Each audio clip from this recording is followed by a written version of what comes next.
ഇതുപോലുള്ള പെട്ടെന്നുള്ള വെള്ളത്തിൽ ഒരു കുടുംബത്തിൽ 6 പേര് മരണപ്പെട്ടു പറഞ്ഞ് നിങ്ങൾ വിശ്വസിക്കോ? വിശ്വസിക്കില്ല. വിത്ത് പ്രൂഫ് ഇതാ പിടിച്ചോ, കണ്ടോ? ഈ കാണുന്ന ഒരു 5 കുട്ടികളും ആ ഒരു മേഡം ചേർന്നിട്ടാണ് വെള്ളത്തിൽ പെട്ടെന്ന് ഷട്ടർ തുറന്നു, പെട്ടെന്ന് വെള്ളം വന്നു, എല്ലാം ഒലിച്ചു പോയി. വീഡിയോ എടുക്കണതാരാ? ആ ഒരു മേഡത്തിന്റെ ഹസ്ബൻഡ്. വെള്ളത്തിൽ രക്ഷിക്കാൻ പറ്റിയില്ല. കാരണം എന്താ? നീന്താൻ അറിയില്ല, അതന്നെ ഉള്ളൂ.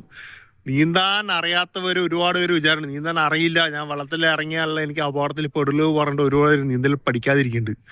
ആശാനെ, നിങ്ങൾക്ക് പഠിക്കേണ്ട ആവശ്യമില്ല. നിങ്ങൾക്ക് സ്ഥല സാഹചര്യത്തിൽ നിങ്ങളുടെ അമ്മയോ അച്ഛനോ കൂട്ടുകാരനോ ഇല്ല നിങ്ങളുടെ സ്വന്തം മക്കളോ ഭാര്യയോ വെള്ളത്തിൽ ഒലിച്ചു പോകുമ്പോൾ നിങ്ങൾ നോക്കിക്കൊണ്ടിരിക്കേണ്ടി വരും. നീന്തൽ പഠിച്ചോ. വിത്ത് ഞാൻ പറഞ്ഞില്ല, നിങ്ങൾ എന്തൊക്കെ ജീവിതത്തിൽ കുറെ നോക്കുന്നുണ്ട്, 100 വയസ്സ് വരെ അങ്ങനെ കുറെ നോക്കുന്നുണ്ട്. നീന്തൽ പഠിച്ചോ. എപ്പോഴും യൂസ് ചെയ്യാൻ പറയാൻ പറ്റില്ല. ഒരു 10 ദിവസം നീന്തൽ പഠിച്ച് നിങ്ങൾ സ്വന്തമായിട്ട് പഠിച്ച് പ്രാക്ടീസ് ചെയ്തുകൊണ്ടേയിരുന്നു കഴിഞ്ഞാൽ നിങ്ങളൊരു പേടിയും പഠിക്കേണ്ട ആശാന. നിങ്ങൾ ഇപ്പൊ അവന് നീന്തൽ അറിയണമെങ്കിൽ ഈ 6 പേരിൽ 2 പേരെ രക്ഷിക്കാൻ പറ്റിയിട്ടുണ്ടാവും, ഉറപ്പാ. അത് ഞാൻ ഗ്യാരണ്ടി നമ്മൾ തരും. നീന്തൽ അറിഞ്ഞവർക്ക് മാത്രം കേട്ടോ. ഒഴുക്കിൽ പെട്ടാലും പോലും പെട്ടെന്ന് ഒഴുക്കിൽ അടിയിൽക്കൂടെ പോവില്ല. എങ്ങനെ പോലും ഒരു 2 വാട്ടെങ്കിലും വെള്ളത്തിന് മേലെ പൊന്തി വരും. എങ്ങനെയെങ്കിലും പിടിച്ച് ചെറിയ കുട്ടിയിൽ പെട്ടെന്ന് കരകയറ്റാൻ പറ്റും. നീന്തൽ അറിഞ്ഞാൽ മാത്രം. അറിഞ്ഞില്ലെങ്കിൽ ഇതേമാതിരി സങ്കടപ്പെട്ടുകൊണ്ടിരിക്കേണ്ടി വരും കേട്ടോ. 6 പേരെ മരണപ്പെട്ടത്. നീന്തൽ പഠിക്കുക എല്ലാവരും കേട്ടോ. ഓക്കെ.